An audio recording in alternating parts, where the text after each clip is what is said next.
Global trade is still represented over 80% by these EDIs flying back and forth.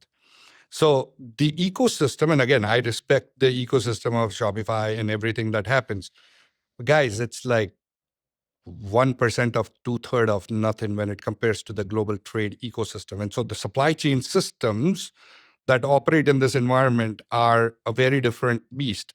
The good news is there is a digital transformation wave that is ongoing. It's been going on for a while, but of course, this new wave is bringing in newer systems and newer applications. And Kelly, to the point you're making, is the adoption of composable architecture specifically. And that's what every architect is talking about today. If you're designing a new system, is how do I make that happen? How do you view that side of the universe? Because to the point that Mo made, you are dealing more with the logistics companies and their problems, right? With a brand, you might add a new channel once every 3 months, but you could be a logistics provider adding new channels and new EDIs and new ways of doing things. You have dedicated integration organization in most cases.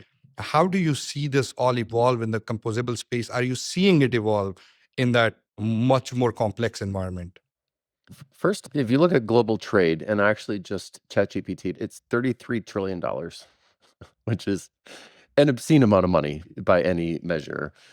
I don't think we have grand ambitions to disrupt $33 trillion in global trade. As much as I would love to kill off EDI, the big surprise I had in joining Pipe 17, the number one thing, was how absolutely dominant EDI still is. Yeah. Which absolutely blows my mind how dysfunctional. Because it just works. EDI is. Yeah, except when it doesn't. One of the things I did as part of onboarding was really define how we're approaching EDI going forward and our go-forward strategy. And it's been an eye-opening experience for me to learn about that.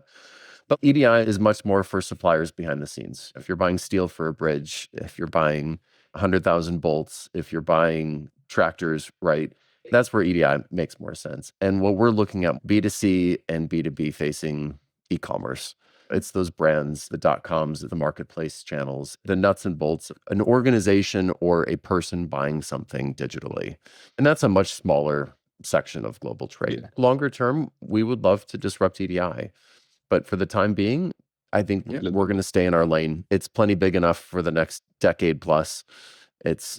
Forrester puts the TAM of OMS spend every year at roughly $15 billion, which is pretty substantial. And people stay with their OMSs for a long time. So 15 billion is spent annually. There's a much larger ecosystem of software out there that will come out over the next couple decades.